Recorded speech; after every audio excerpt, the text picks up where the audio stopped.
Hey, Halafoudjé, bonjour, bonjour. On se retrouve aujourd'hui pour ma toute première vidéo sur ma chaîne YouTube. J'espère que le contenu va vous plaire et surtout n'hésitez pas à liker, commenter, vous abonner et activer la cloche de notification pour recevoir encore plus de vidéos. Aujourd'hui, nous allons parler de la procédure Campus France. Et oui, la procédure Campus France pour les étudiants comoriens qui souhaitent venir étudier en France. Nous allons aborder trois sujets aujourd'hui. Premièrement, ça sera le choix des écoles. Deuxièmement, nous allons voir la lettre de motivation. Et troisièmement, la demande de visa. Notre vidéo s'arrête sur ces trois points. Premier point, le choix des écoles. Et oui, le choix des écoles est très très important. Il ne suffit pas d'appeler les étudiants déjà en France ou nos familles pour leur demander quelles écoles choisir, quelles écoles sélectionner, car ce n'est pas eux qui vont étudier dans les écoles. Nous devons savoir qu'il faut choisir des écoles qu'on aime vraiment, où on est prêt à étudier. Il ne faut pas choisir une fac et après, une fois sur place, tu te dis, de toute façon, je vais changer. Non, ça ne se passe pas comme ça. Il faut choisir des écoles où vous êtes prête à y étudier. Si vous êtes accepté, vous serez prête et fière de vous si vous y êtes. Donc arrêtons déjà d'appeler nos familles comoriennes en France et de leur demander leurs avis sur les choix des écoles. Ça doit être des écoles qu'on aime et qu'on choisit. Première des choses, il faut aimer les écoles qu'on choisit et être à jour, savoir quel est le programme des écoles, de quoi ils parlent, c'est quoi leur planning, c'est quoi leur... Il faut tout savoir, chercher des informations sur vos écoles. Ne laissez personne les faire à vos places, car cela pourrait vous coûter cher. Vous pouvez vous retrouver dans des régions que vous ne connaissez pas du tout ou que vous ne vouliez pas être. Cela pourrait vous coûter cher. Donc choisissez vous. C'est ce qu'il faut faire. Et deuxième des choses, la proximité. Et oui, quand je vous dis la proximité des écoles, il faut choisir des écoles qui sont aux alentours ou à côté des personnes qui vont vous héberger en France. Il faut choisir des écoles qui sont pas loin de vos logements, des écoles qui sont pas loin des personnes qui comptent vous héberger en France. Cela vous facilitera surtout sur la démarche de votre demande de visa. Car prendre une école qui est très loin, qui est à 2 heures de chez toi, 1h30, voire 1 heure, c'est très très agaçant et très fatigant moralement. Dites-vous que vous finissez tard le soir, vous devez rentrer, mais que vous avez encore 2 heures de route devant vous, c'est vraiment très agaçant. Donc, choisissez des écoles que vous aimez, premièrement, et deuxièmement, choisissez des écoles qui ne sont pas loin des endroits où vous allez vivre. Deuxième des choses, la lettre de motivation. Ah oui, cette fameuse lettre de motivation qui fait flipper beaucoup. Mais je vous dis, ça ne sert à rien de flipper. Il faut se lancer et avoir confiance à son intelligence. Arrêtons d'appeler des gens et leur dire écrivez s'il vous plaît ma lettre de motivation. Ça sert à rien, ça ne sert à rien. La lettre de motivation, c'est toi, c'est ce que tu veux, c'est ce que tu ressens. Pourquoi tu veux venir étudier en France? C'est ça, c'est toi. Il ne faut pas aller voir quelqu'un et lui dire d'écrire ta lettre de motivation à ta place, car dis-toi, cette lettre de motivation, ça sera ton entretien. Si une personne l'écrit pour toi, tu diras quoi? Justement, tu diras quoi à ton entretien?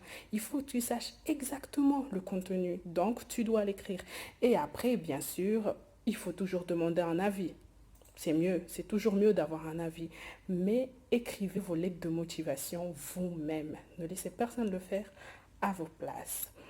Dans ces lettres de motivation, il y a beaucoup de choses. On peut parler de beaucoup de choses, mais il y a des points importants quand même qui doivent paraître dans vos lettres de motivation. Mis à part la présentation, ce que vous faites actuellement, votre niveau d'études et tout ça. Mais il y a d'autres choses qui doivent paraître dans vos lettres de motivation, notamment pourquoi vous venez étudier en France. Pourquoi? Il faut qu'il y ait la réponse à cette question dans vos lettres de motivation. Euh, Vous serez peut-être amené à venir étudier en France pour beaucoup de raisons, hein. Que ça soit au niveau culturel, que ça soit la langue, que ça soit l'accueil, que ça soit les coûts des études qui est très bas par rapport au niveau des autres pays, par rapport au niveau des autres pays. Donc, vous pourrez être attiré par la France par beaucoup de choses. Ça ne reste que des exemples. Et deuxième question qui doit paraître, dont la réponse doit paraître dans votre lettre de motivation, ça sera pourquoi vous avez choisi cette école. Oui, il faut dire pourquoi le choix de votre école. Que ce soit la proximité, que ce soit les études, leur niveau d'études qui est de qualité, de très bonne qualité, qui vous plaît, ou qui correspond à votre projet professionnel. Et il faut parler de son projet d'études, projet professionnel. Oui, il faut que tu saches, il faut savoir ce qu'on va faire. Les études que tu comptes faire en France, il faut en parler dans ta lettre de motivation. Et le travail que tu comptes faire par la suite de ces études, il faut tout mettre dans ta lettre de motivation. Et après ça, tu ramènes ta lettre, tu vas voir une personne de confiance, tu lui demandes de la corriger, mais ne demande pas à ta personne de confiance d'écrire la lettre pour toi, car tu n'auras pas de réponse le jour de ton entretien. Ayez confiance en vous, ayons confiance en nous. Troisième et dernier point de notre vidéo, ça sera la demande de visa. Oui, la demande de visa.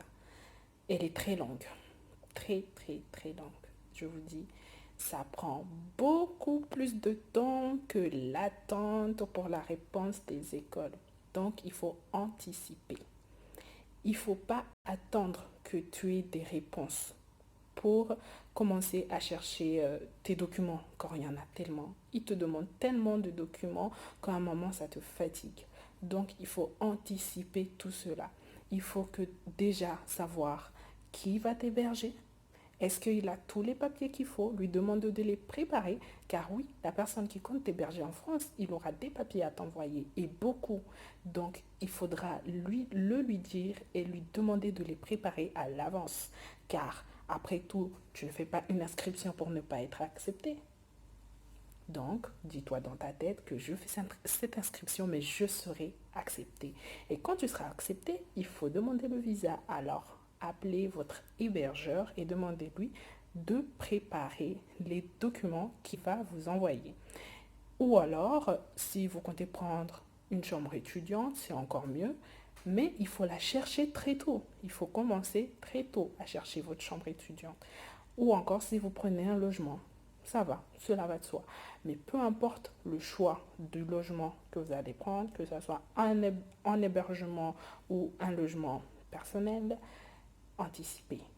Cherchez les documents qu'il vous faut. Car c'est une étape très longue, la demande de visa.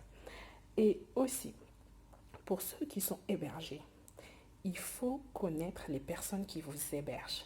Ah oui, il faut les connaître car c'est très important. On va vous demander qui sont-ils. À l'ambassade, ils vont vous demander qui vous héberge. C'est tout à fait normal qu'ils posent cette question. Car après tout, vous n'allez pas être hébergé par des inconnus en France.